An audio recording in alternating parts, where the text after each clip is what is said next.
Hello, I'm Juliette Foster and welcome to Diplomacy in Dialogue, a series of shows in partnership with the German Foreign Office aimed at examining some of the biggest issues facing the international community. Well, our topic today is strengthening Europe's digital sovereignty. We'll be looking at how Europe plans to give its citizens, businesses and governments more control over technology, and how over the next decade it aims to set new digital standards on data, technology and infrastructure. Well, to discuss that plan for change, we have assembled a panel of experts. So let me introduce them to you. Joining us from Berlin is Dr. Hinrich Tolkien, who's Director of Climate, Energy Policy and Digital Transformation at the German Foreign Office. We're also joined from Tallinn in Estonia by Laura Kask. She is CIO of Proud Engineers. Now, previously, Laura worked for the Estonian government and was responsible for the legislative framework of the Estonian Information Society and has been responsible for implementing EU-wide regulations. She now works for Proud Engineers, a company helping governments and large corporations build digital solutions. And finally, Andrea Render joins us from Brussels. Andrea is a Senior Research Fellow and Head of Global Governance, Regulation, Innovation and the Digital Economy at the Centre for European Policy Studies. He's also a member of the EU High-Level Expert Group on Artificial Intelligence. So thanks to all of you for joining us today.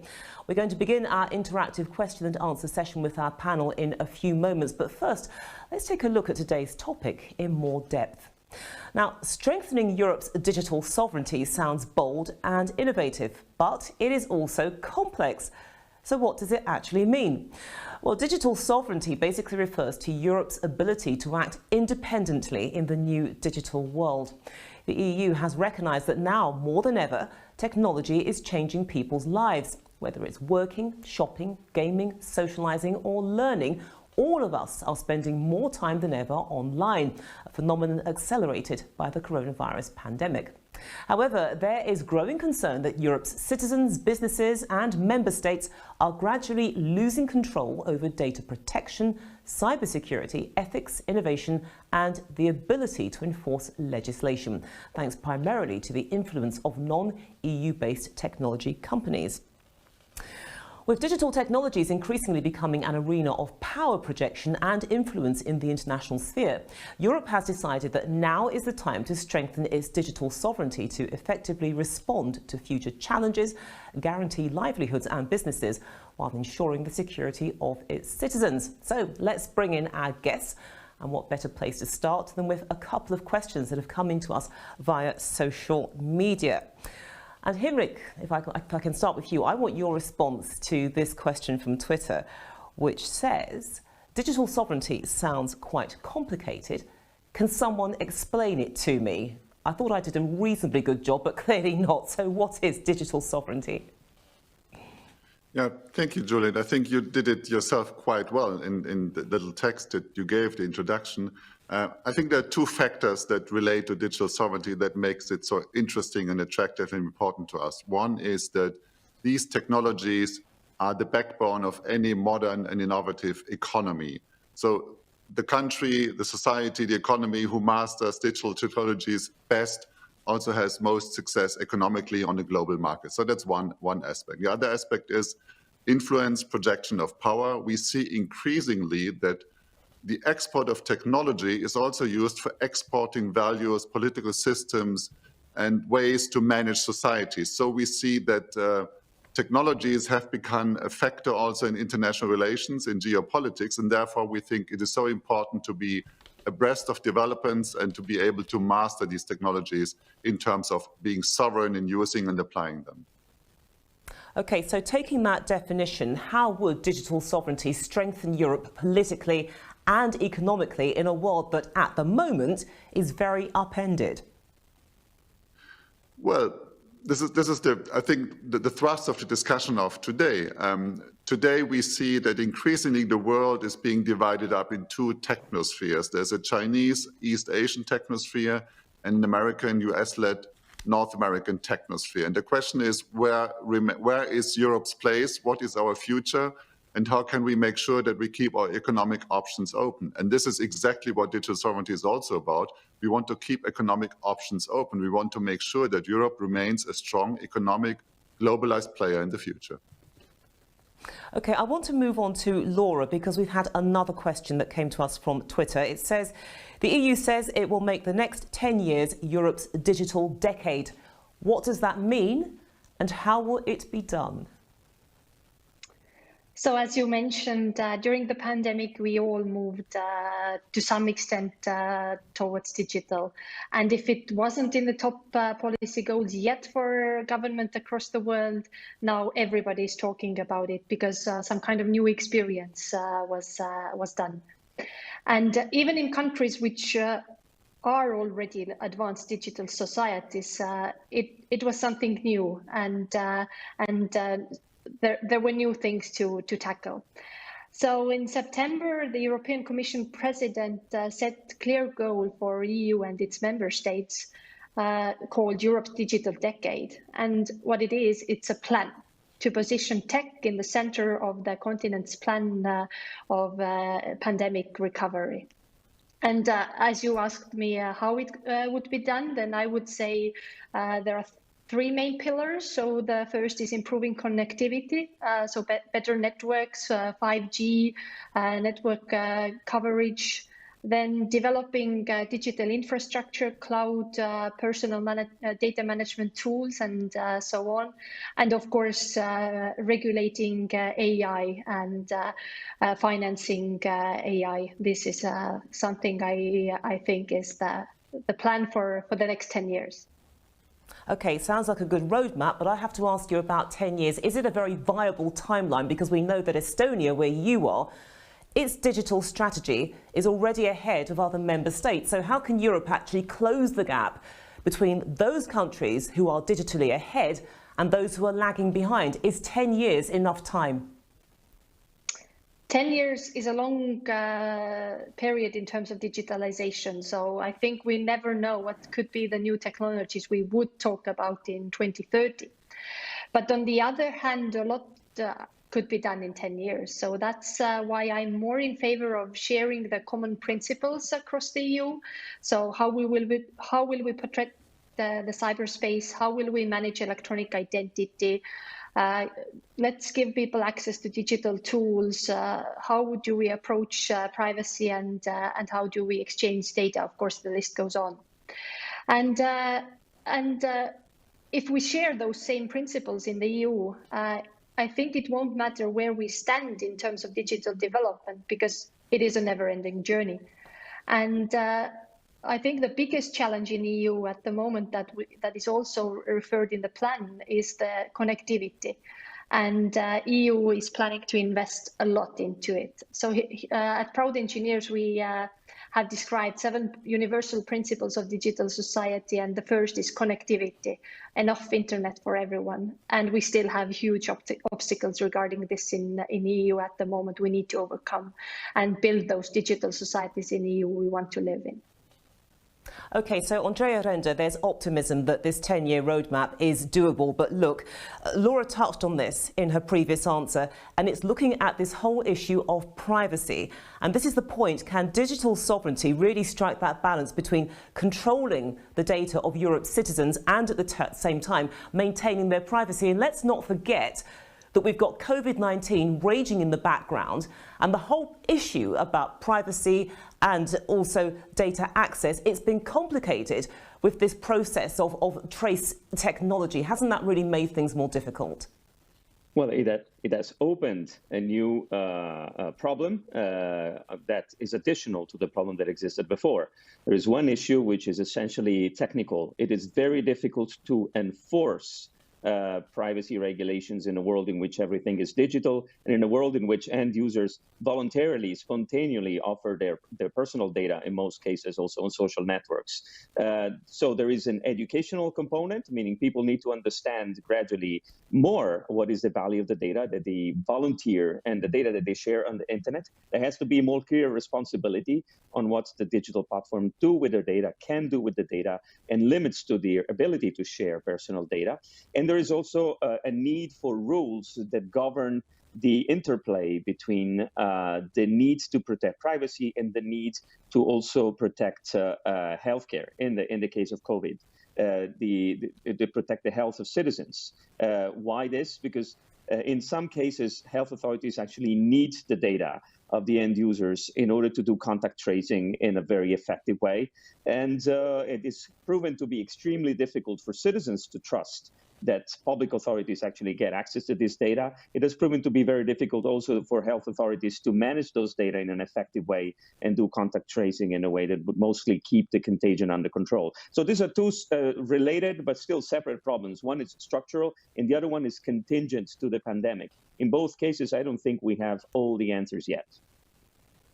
Right, but you mentioned there the T word, and that's trust, because another point which emerges from this is whether digital sovereignty could potentially open the door to another level of surveillance. Look, we live in a world of surveillance, but I think the point that I'm getting at is that people may worry that perhaps digital sovereignty is the smokescreen, the excuse to delve just that little bit deeper into our private lives. And some people will say, hang on a minute, trace technology is doing that. The digital sovereignty, it takes it that one stage further. And if that's what you're going to do, then we don't want any part of that. So how can you ensure it doesn't happen? It's very complicated to ensure that it doesn't happen. On the one hand, you might want to keep the data as much as possible on the devices and not give access to governments. On the other hand, the governments promise temporary access and temporary exceptions just to be able to contain the pandemic. But how temporary these exceptions are and how diffuse is the use of the personal data, maybe to exercise control over citizens, this is largely unknown. So we need to develop new ways for users to keep under control the data and the way in which data are being used by public authorities. And this is clear. There are movements in Europe, such as the My Data movement and others, that have really put forward some proposals on how to build protocols and technical specifications that would allow end users to retain more control over their data. But it's going to take a few more years, I think, before we can fully operationalize this. Until then, we are doomed to remain floating a little bit between the model of, say, surveillance capitalism that has prevailed in the US and the authoritarian surveillance that has emerged in China. And I think we have to find a third way, which is much more sustainable, enables public health authorities to really perform their duties and keep under control the spread of the contagion on the one hand, but we also need to make sure that citizens know when, for what purpose, and for how long their data are being used in this respect. And this is a good point, because Hendrik Tolkien, I want to bring you back into the conversation, because look, what Andrea has basically said, the thrust of this is that, look, at the end of the day, Europe, with this strategy, it has to work with the public. In other words, we, the public, we need to have the means to actually control our data, to have some input into that. So how do we go about doing that? Because education is one point, is one way forward, but it needs to be a bit more intrinsic if this 10-year roadmap is to fulfill its destiny. The 10-year roadmap, I would just like to add on this, it's not about 10 years. I mean, the time frame that we have is now, it's immediate. We have to act now, we don't have to wait until tomorrow. And this is perhaps one of the biggest challenges that we have. As governments, we are not used to be super agile in our decision making. We are used to making laws and producing regulations with a certain rhythm, with a certain time span. But if you look back, only 13 years ago, the first smartphone was introduced, and it has changed our lives and our societies completely. So 10 years from now, we have no idea what the world would look like. But the question is, how can we keep up and catch up with developments? Right, but how do you get the public involved in that journey as well? Because essentially you are talking about our data. And there is the argument, well, it can't just be left in the hands of governments or companies. The public needs to be involved. Education is one way, but how else can you get the public involved in this? We own the commodity. Yeah, what we should do, what we need to have is probably a wider public debate about what kind of digital future do we want to have. What should societies look like 10, 20 years from now? When I traveled to Japan, I saw a very interesting example of such a debate, which is led about a notion of building a society 5.0. And there was, let's say, many people were contributing to this discussion and spelling out in detail how they would like societies to develop, also in terms of data management, of course, also in terms of privacy. And such a wide debate is actually needed also in Europe to understand better where would we want to go? Because it will not help us just to say, I don't want this, I don't want that to happen. We need a positive image. We need a positive direction we could take. And look, when we're talking about digital sovereignty, how much would it actually cost? And ultimately, who's going to pick up the bill? That is very difficult to say, because there is no, let's say, clear parameter to say we have now reached full digital sovereignty. There are many bits and pieces. It relates to many policy fields. We mentioned education earlier. It's also about innovation, scientific policy. It's about competition policy. It's about industry policy. It's very difficult to put the sum together. But let us not only look at the costs that we are incurring, let's also look at the benefits that we are creating by moving on in our digital development. And I think costs and benefits in the end will balance themselves. Okay, then. Let me bring in Laura, because, look, I guess that there are people who would say that we know what the situation is. There is a very powerful case to get on with this. The conversations have been happening and the blocks are being put into place. But why did Europe allow most of its data to fall into the hands of American and Chinese companies? Was the EU asleep at the wheel? I think here it's a very interesting phenomena. So we have to make the distinction between government collected data and data collected by private sector. And private sector has a lot more data about me than my government does. So private sector, or let's say those US giants, know when I wake up, when I go to sleep, what I eat, what TV shows I like, in which phase I am with my private life. My government never knows that kind of data. And still people are more eager to use those services and trust those giant platforms. And I think it's something we have to blame not the EU or the European Commission, European Parliament, but maybe already member states. Let me draw one example. When Facebook has a data breach, it affects the stock price only for a limited time and just a tiny bit.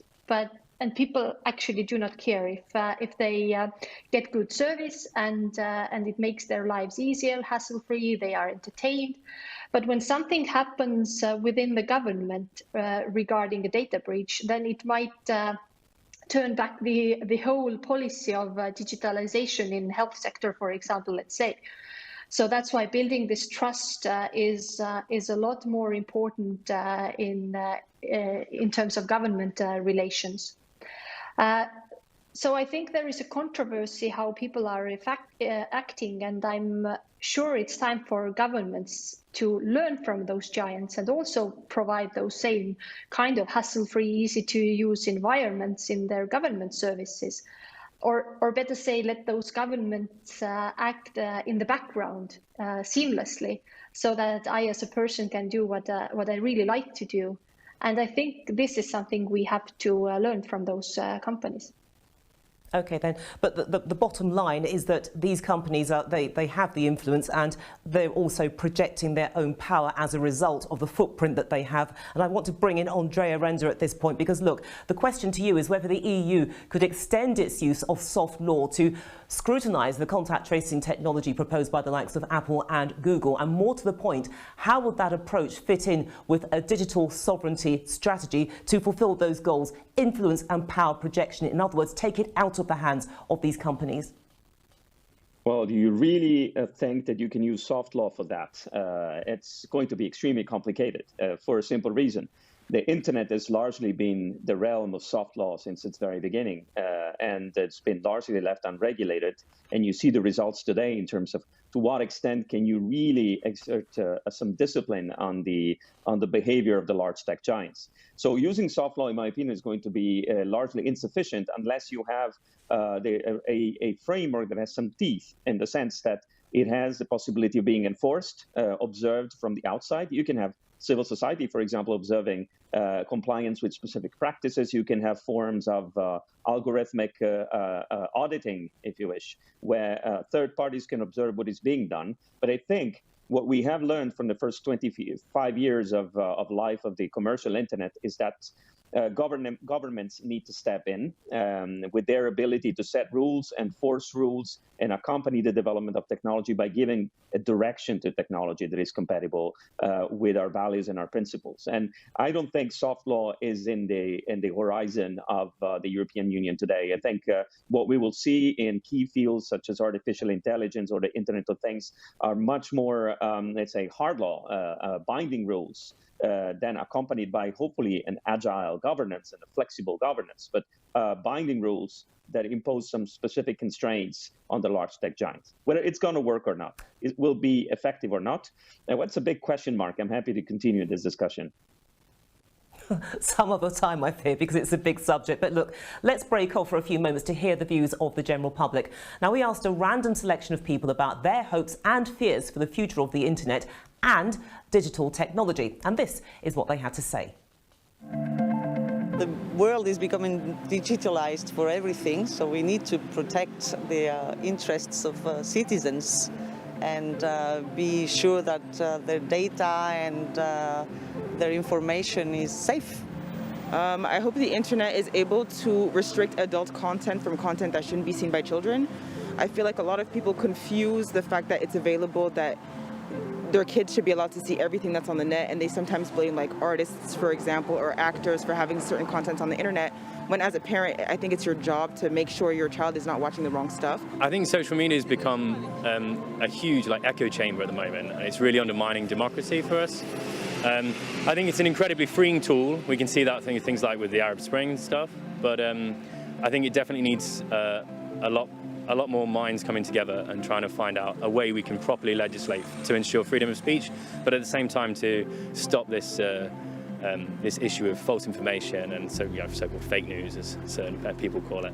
I mean, for me, it's a huge knowledge network, interaction network, and I just hope that it's going to be at some stage with a better governance. I hope that for the future of the internet, there is connectivity for everybody without barriers to communication. I hope that people are able to participate in a global conversation that isn't impinged upon by companies or by governments. Internet is something very good because it helps us to understand people in a way that school doesn't teach us, and it learns us about cultures. So in that way, I think it's a very good environment to in that way, get better and develop in such a direction. But I also think it should be safer, it should be safer and that we can ourselves protect ourselves and the others. I think the main goal is to guarantee our security. The thoughts there of the general public. So let's follow through on that. And Henrik Tolkien, I'd like to bring you in because, look, some of these people were concerned about fake news, online content, and the responsibility of keeping harmful material away from children. There were some very vague references to digital sovereignty, but obviously not using that particular expression. But I guess the real question has to be, why should the general public, the average man on the street, actually care about digital sovereignty? Because it probably sounds like a rather esoteric concept. Well, I don't want to mix these two issues. One is, of course, the question of safety in the internet and how can we make sure that young kids, children, others, everybody can make use of the internet without being threatened or subjected to fake news and disinformation or harmful content. That's one issue. I would not see a very strong link to the question of digital sovereignty. Why should it matter to the people in the street? I think if we look into the French strategy on artificial intelligence, they make a very strong point in saying we don't want France to become a cyber colony in the future. And this is a question that we should ask ourselves. How independent are we in using and applying and exploiting these digital technologies? Is it for the purpose, is it for the good of our own economy, for our own taxpayers, for the consumers, for the voters in our country, or are we creating benefit added value for somebody else far away who is not paying taxes within the European Union? And this is a question that clearly relates to digital sovereignty, because in the end, it's also about economic success. And countries like the United Kingdom, France, Germany, European Union as a whole is politically accepted and has a political influence in the world because we are economically successful. But should this economic success be diminished by, let's say, not being able to exploit digital technologies in the future, this would immediately relate to our influence, to our own ability to project our own interests and powers in the world. But I guess that the other point that I'm getting at is that it does seem like a rather intellectual argument compared to how the public views it. So effectively, if that be the case, there's a bit of a gulf between the EU's perception of all this and those of the general public. So it's really reconciling these two positions so that you can get the public fully engaged and supportive of what it is that you're trying to do. I mean, that's the big question. We don't know yet. I mean, if you take, for example, the development of the 5G mobile networks that is currently underway in most European countries, and we are struggling with the question, do we have to, let's say, exclude some providers of network equipment because we might fear that there may be losses of data, there may be surveillance by some other state or non-state actors. But on the other hand, of course, the same company that is under discussion, under scrutiny here, offers very cheap and modern and state-of-the-art mobile handsets and mobile phones. And they're quite successful in the market. So each and every consumer, of course, on a daily basis has to make a decision between, do I want to buy something that is cheap and it's comfortable for me, or do I rather want to invest into security? And this, again, relates to the earlier issue that we mentioned. It's about education. It's about information, having a public debate. Only if consumers, if people in the street know about risks, know about the consequences of, let's say, a breach of security and the loss of privacy, a loss of private data, can they make informed decisions? So this is how it all fits together, and this is why we must talk about this and why programs like this one are so important. Absolutely. And Laura, let me bring you in here, because just going back to those Vox Pops, yes, there was a bit of a difference in opinion in terms of what people's priorities are, but at the same time, there was a sense, albeit very vaguely, that some people in that selection were clearly concerned about some of the bigger issues underlining digital sovereignty. So clearly, there is an element of caring about all of this, but I guess that there are others who may say, well, you know, it's all about Instagram, Twitter and TikTok, etc. And maybe it is a problem if those services are denied to us. Yeah, what I could reflect from what I heard is that actually many people were talking about connectivity, how it's important for them, and I think it would increase inequality as well. And also, I think what the EU could do is to put the citizen in the middle. Not that we have policies and regulations, but really to listen to what people want to achieve. And I also heard the word privacy, and I think giving also tools and educating people how to protect their privacy. Not that it's only a regulation, GDPR, but it's actually enforceable. This is something we have to tackle with. Yeah, let's broaden this out, because Andrea Renda, I mean, certainly in the conversation so far, one of the themes which has come up is fundamental digital rights, or that of fundamental digital rights. And really, it was given some voice with the verdict of the European Court of Justice to the EU-US Privacy Shield. In very simple terms, can you explain that to us? And again, why it matters to end users and people in the EU generally? Why should we be looking at this and the symbolism behind the action? Yeah, what I found very interesting in the interviews that you showed is that most people think about internet as something they have to be protected from. And this is something that is different, that has changed compared to a few years ago.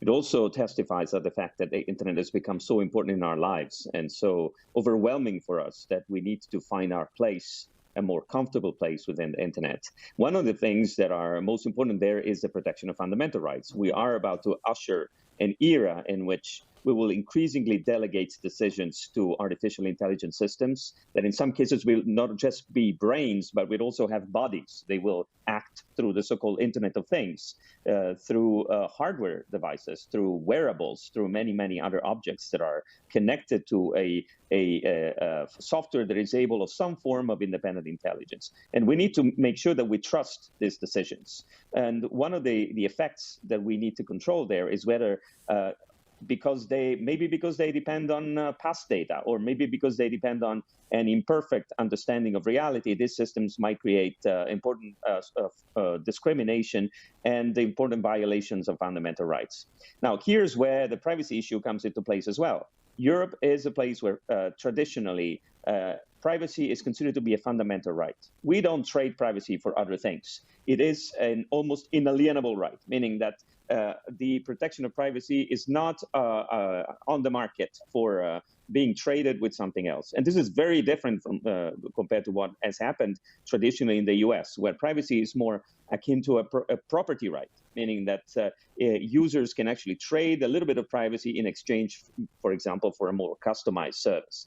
Now, to the extent that the rules differ, Europeans have been very assertive in pretending that data flow, the personal data flow in between different legal systems only whenever there is a reasonable guarantee that the way in which data will be treated in the other legal systems is equivalent, and it provides an equivalent protection to the way in which we protect privacy here in Europe.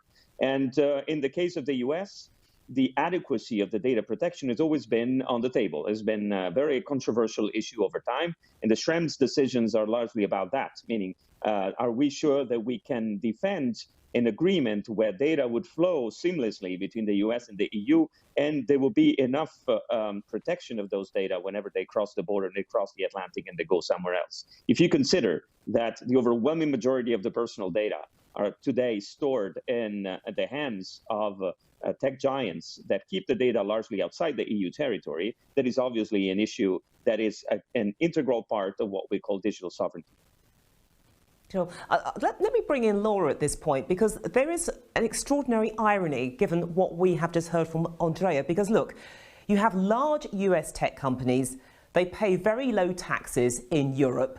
They were attracted to Europe because of their taxation status. And understandably, perhaps rightly, they've taken advantage of this situation, not just to make money, but to capture EU data, or the data of EU citizens. Really, didn't Europe's financial generosity enable the current situation that it's now trying to wrestle with? Yeah, one might argue that this was the case, but then again, I think it's not only the EU to play. It's still the member states also who have to take the responsibility. So I think that it might have affected, but maybe it's not the only reason. So it's still a very, very complex. Different aspects what have brought us so far. Okay, then. Let me bring in Andrea at this point, because, look, I want to read to you a quote which was attributed to Agnès Pannier-Runacher, the French Secretary of State for the Economy and Finance. She was talking about the cloud services of AWS, Amazon Web Services, and she compared them to, and I quote, a soft drug. The more you take it, the more you like it. So the point that I'm getting at is that the digital sovereignty mission isn't really going to break crucial ground if you don't challenge that addiction. So how can Europe's users be weaned off their favourite digital drug of choice? Does that mean that we have to create an alternative, a European alternative to a large cloud operator, for example? Well, this boils down to the question of what do we mean by digital sovereignty? I mean, do we mean a competitive environment in which European and non-European companies compete on an equal footing, all respecting European values, principles, and legislation, which is my favorite definition, meaning it's not everything made in Europe, but everything made and offered according to European values and principles, which means We profit from the open competition, which is obviously better in terms of product variety and even addiction. When a product is good and you get addicted, unless you are captive and locked in, it's normally a good sign.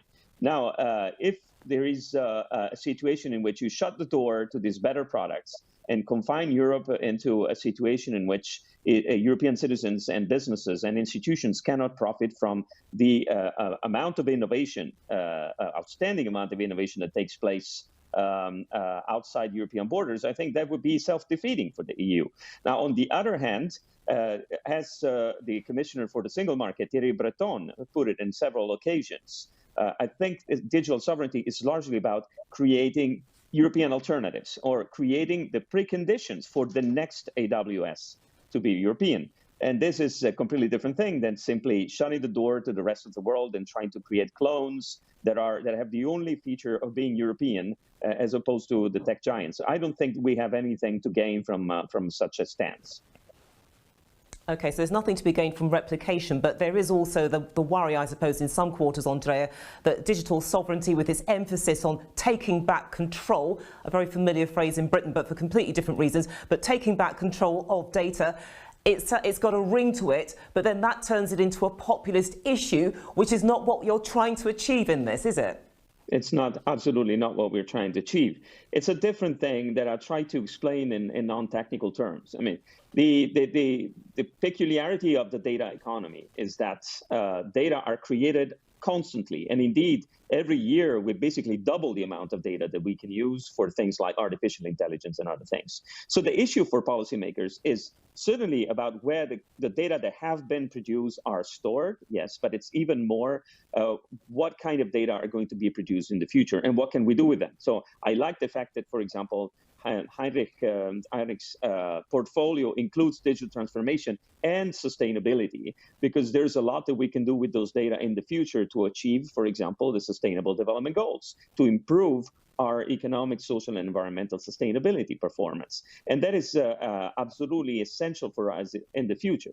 Now, what the EU is trying to do in this field and also trying to achieve digital sovereignty is not only shifting all the data towards Europe, which is already a goal, but also in particular trying to conquer the new spaces in which data will be produced, which is largely the industrial spaces, the transportation, the energy, the agriculture, all those areas where we really can save the planet and improve sustainability. And in those spaces, there is no obvious tech giant that is dominating as large US tech giants are dominating, for example, the consumer markets. So if we are able to control our data, to put it in the hands of the real economy companies, if we empower them to negotiate with the tech giants in a way that gives them more bargaining power, and if we make sure that they coordinate the way in which they use data for good, so for sustainable development, I think we will have done basically three things at once. We will have repatriated the data onto the European Union. We will have created the preconditions for the new AWS to be born in Europe. We will also have given new chances, new lymph to the real economy in Europe, which is really our strength. The small and medium-sized enterprises, the large let's say, manufacturing companies, and the tourism, the agriculture, all those companies that have missed the first wave of the data economy, and they might thrive in the second wave if they're reasonably accompanied by sound public policy and investment. OK, let me bring in Heinrich at this point, because, look, Andrea has just outlined a really compelling vision for the future there and really given some added depth to that perception, the definition of digital security. But I guess at the end of the day, you still have to work with US and Chinese governments, and or companies, I should say, but isn't there a risk, I guess, that the governments of those countries, they may find other ways of retaliating? Because at the end of the day, they're not just going to surrender that data in one hit. They will want something back in return, and you might not like the conditions that they're asking. Yeah, thank you. Let me just first say that I fully agree with what Andrea just said. About the vocabulary just used, it's not about surrendering and defeating and so on. We're not in a global war about technology. And I would also like to underline, if we talk about digital sovereignty, we do not want to roll back globalization. It is not about autonomy or autarky. It is about being successful in a global competition and creating the basis that we can be successful. I think hardly any region has benefited as much as Europe from globalization. And so any trend that would lead in a different direction, saying that countries and economies close off, shut down their borders and say we want to produce and we want to provide everything we need by our own forces, would go in the wrong direction for Europe. So also the project about creating our own cloud services in Europe has already become reality, because there's a French-German project called Gaia X, and Gaia X aims at nothing less than creating a European data infrastructure. And June this year, an entity was set up with the location in Brussels, and the founding members are companies, entities, societies from France and Germany. All the big players are on board. And the idea is to find out how far can we go, what kind of service, what kind of economically viable service can we set up in Europe. This is about data localization, but not only, it's also about creating the abilities that we need for economic success. Okay, let me bring in Andrea again at this point, because look, again, a very compelling vision that Henrik has laid out, and again, adding more substance to that definition of what digital security is all, digital sovereignty is all about. But look, you can have localized companies that are scaled up and they're doing very, very well. They're embedded in their local economies, but they also have a global vision. Okay, they want to be able to operate globally, but isn't there a danger that they will lose those local roots and effectively they become estranged from what they were at the beginning, to be part and parcel of that real economy in the bid to scale up and be global players? Well, isn't this what the internet is all about in the end, and the digital technology in particular? The promise of digital technology is that you can have very localized solutions that then are scaled up to the global level, and they change skin and they change appearance wherever they go. It's like the social networks. They're largely made by local communities and the communities of users that can build even networks at the local level and then continue to be exposed to the global dialogue. And this is what the digital technology can offer us today, meaning companies that are very local have access to a globalized network, so they can advertise their product. They can reach out to markets that otherwise they wouldn't have even dreamt about. And at the same time, in order to approach these other markets, they will need to change the way in which they offer their products and their services. And this is relatively easy to do or possible when you have the digital matter, which is more easily manipulated and versioned depending on the market where you go. Now, the issue is, will we really manage to create an environment where the small and medium-sized enterprises can thrive? And I would very much praise the initiative with Gaia X, although it's going to be a piece of a much broader puzzle. Gaia X is a very European, if you wish, response to what has happened until now. It is not about creating yet another giant that looks like the US giants or the Chinese giants. It is about something different. It is about creating an environment where small and large companies can, on a relatively equal footing, compete and get a hold of the data that they need in order to develop value-added services in a way that doesn't create space for the emergence of superstar firms and giant firms, because ultimately that is the issue, right? While we complain that we don't have giant firms in Europe, I think that in practice we shouldn't be complaining. Actually, we should be happy that we don't have super giant tech firms in Europe. Let me bring Laura into this conversation, because look, what we're talking about is making Europe fit for a digital age. But are you worried that perhaps as this conversation persists amongst the various players involved in shaping the sovereignty strategy, that they're trying to make the digital age fit for Europe? So I think that we still, what we still have to share in EU are those common principles, how we approach this digitalization. And sometimes I think that even that kind of approach that US and China have taken is not the way I would like EU to go towards. So that's why I think we have been bold enough, and I think we have positioned us even right in terms of protecting the privacy, as it has been talked about a lot, putting the citizen in the center, having ethical AI. So those are the challenges, and those general principles should remain the same. And it might not even be the main goal to be the same kind as US and China are trying to be, but being sovereign, being different. OK, then let's move on now, because we're going to hear from someone who is on the front line of cyber security. Peter Hale describes himself as an ethical hacker. In other words, he's somebody who helps firms keep their data safe. So what does he think about the current state of data protection? I am Peter Hille. I am a Belgium-based security consultant, which I've been for the last 7 years, and founded my own company, Agilex, in 2018. I spend most of my time as an ethical hacker, attacking companies across Europe and the world to find critical vulnerabilities in their applications and infrastructure, which they then reward and resolve. As a hacker, there really isn't a shortage of potential targets, as every day more and more devices are connected to the internet. However, I am a bit concerned about the more acute problem for individual end users and consumers. Think about smart watches and smart fridges, smart televisions, smart cameras. They're brought into people's homes with really low security built in, posing a real threat. So I would love to hear from the panel what and if any measures should or could be taken to prevent these issues from happening, and to mitigate this threat of low security devices in people's homes. Well, the German Chancellor Angela Merkel has also spoken frequently about the importance of a strong data strategy over the past couple of years. At a conference in Berlin in November 2019, Mrs. Merkel said the following: "So many companies have just outsourced all their data to US companies. I'm not saying that's bad in and of itself. I just mean that the value-added products that come out of that, with the help of artificial intelligence, will create dependencies that I'm not sure are a good thing." Well, she's also stressed the urgency of the situation. During a speech at Davos the previous year, she stated, "We Europeans have not really decided yet how we want to deal with our data.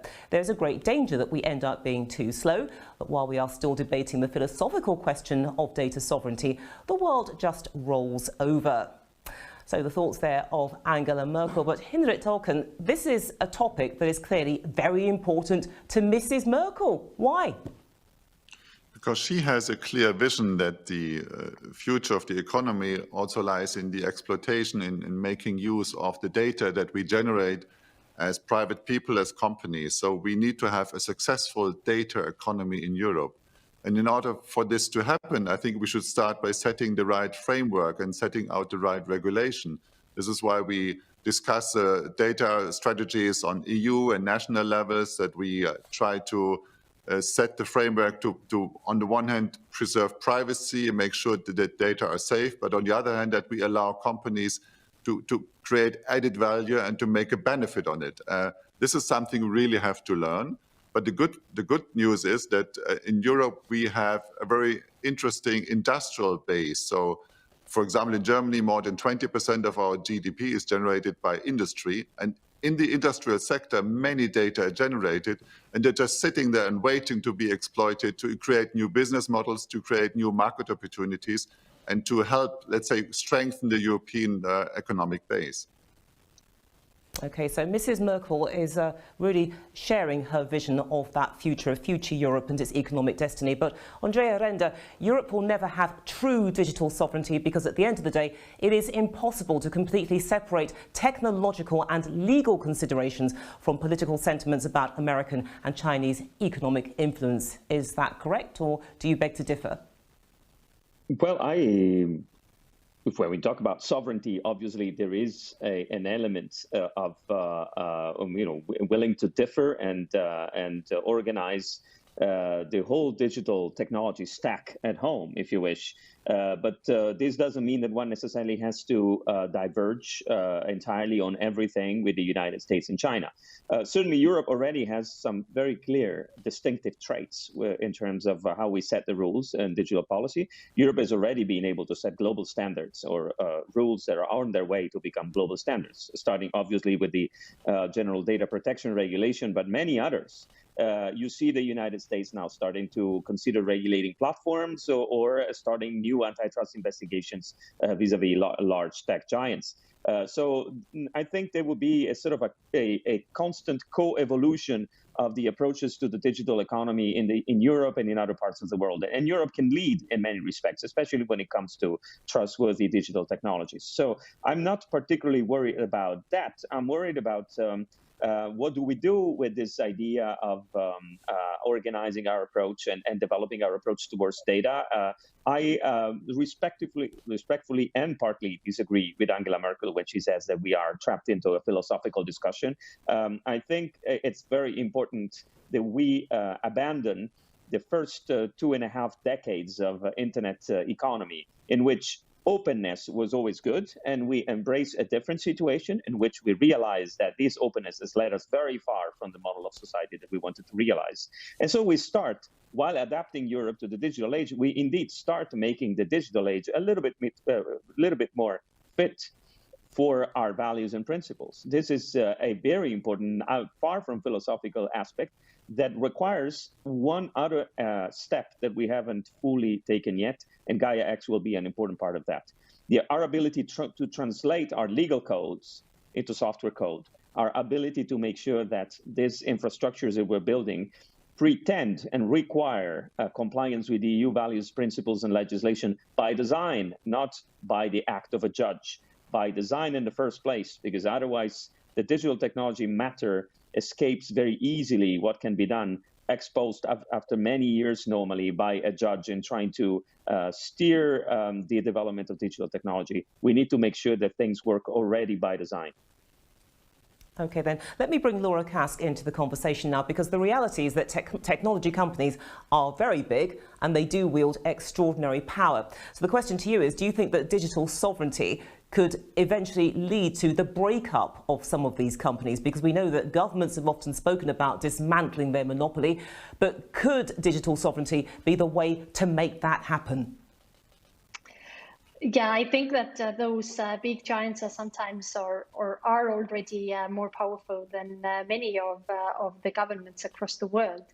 And as government's utmost duty is its people, then their voice among the tech giants are their users. So I think I will bring back this education topic. So I think when the users are more informed to exercise the rights that we as EU policymakers and regulators have given them, then the world would become better. Let's take the example of Google, who has to comply with requirement of right to be forgotten. So when the European Court of Justice ruled that search engines are responsible for the content they point on, then in 2014, when it happened, then on the same day, already 12,000 people made their complaint to Google. And imagine how many people they had to hire and so on to solve this problem. So if millions of people would ask Facebook, what data is processed about me? And I as a person could really get the answer, and if I could use my data portability right and transfer this data from Facebook ads to Google ads, let's say, or to a European company, then we could find the balance, and then we could really exercise those rights that we have been given. OK, then let's move on, because clearly this is a subject that has got a number of you engaged. And all this week we have been running a poll on Twitter, and we've been asking the public what digital trends they think will have the most impact over the next decade. And the options were 5G, cybersecurity, AI, data privacy. So those were the options: 5G, cybersecurity, AI and data privacy. And these were the results. 68% of those who responded voted for AI, 20% voted for cybersecurity, 8% voted for 5G, and 4% voted for data privacy. Interesting results. And, well, to all those involved in this discussion, I'd like to know what your reaction is to those findings. Were you surprised, or were they pretty much in line with what you would have expected? So, Hinrik, what's your take on that, on those figures? I didn't take part in the poll, but I would also have voted for artificial intelligence. I think it is such a key technology, and it's basically in many smart gadgets and smart applications that we use today without being aware of it. Sometimes I go into meetings and ask participants, who of you has used artificial intelligence today? And hardly anybody is aware that all of them have used it by just navigating through a city or calling up some information somewhere or ordering something on the internet. President Putin, I mean, it's not my favorite politician to quote from, but President Putin once said, he who rules and governs artificial intelligence basically governs the world. I wouldn't go that far, but I think it is such a key determining factor that, yes, I think I agree with the 68% saying this is what we have to care most about. Okay, then, and what about you, Laura? It's a surprise for me that this data privacy is only 4%.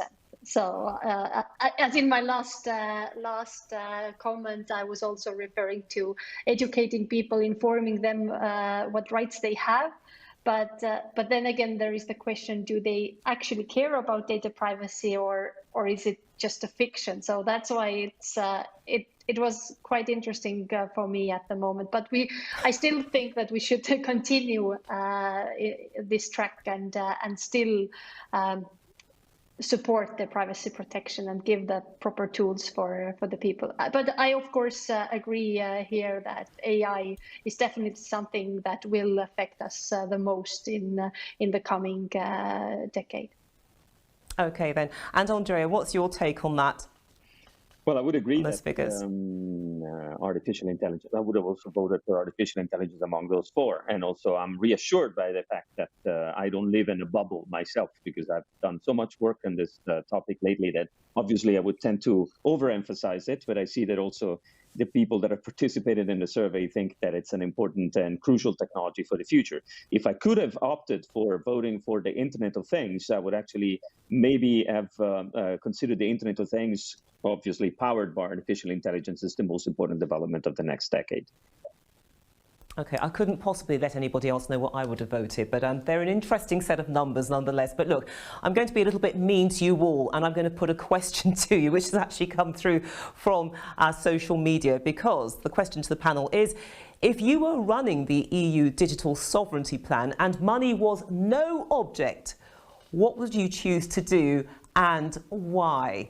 So let's go back and start first with Andrea, and then Laura, and then Hendrik. So Andrea, if you had all the money in the world and you were running the EU's digital strategy, what would you choose to do and why? Well, I would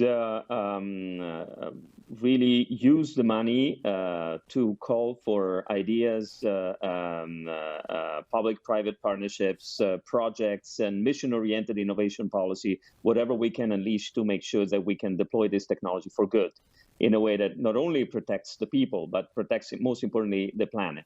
So artificial intelligence, for me, is very often taken as a goal by policymakers. See, for example, the quote from Putin or from Xi Jinping, meaning we need to be competitive and lead on AI. And I think a much more important question is, what can AI do for us and for the planet? And I think all the money in the world should go there. I'm a little bit concerned when I see a lot of investment going into things that are far from those directions, military applications, high-end consumer applications. I would want to have all that money in the world be put to a very sustainable use for the future prosperity of our mankind and the planet. Okay, and Laura, do you share that aspiration? If you had all the money in the world and you were running that digital sovereignty strategy, what would your priorities be? Yeah, if it would be a job interview, then actually I think I would prepare weeks for that one. I've actually done the interview with you and you've passed the interview. So the job's yours. So, but now I have the chance, and I would jump into the topics where I feel most comfortable with. So connectivity, definitely, to tackle the inequality of societies.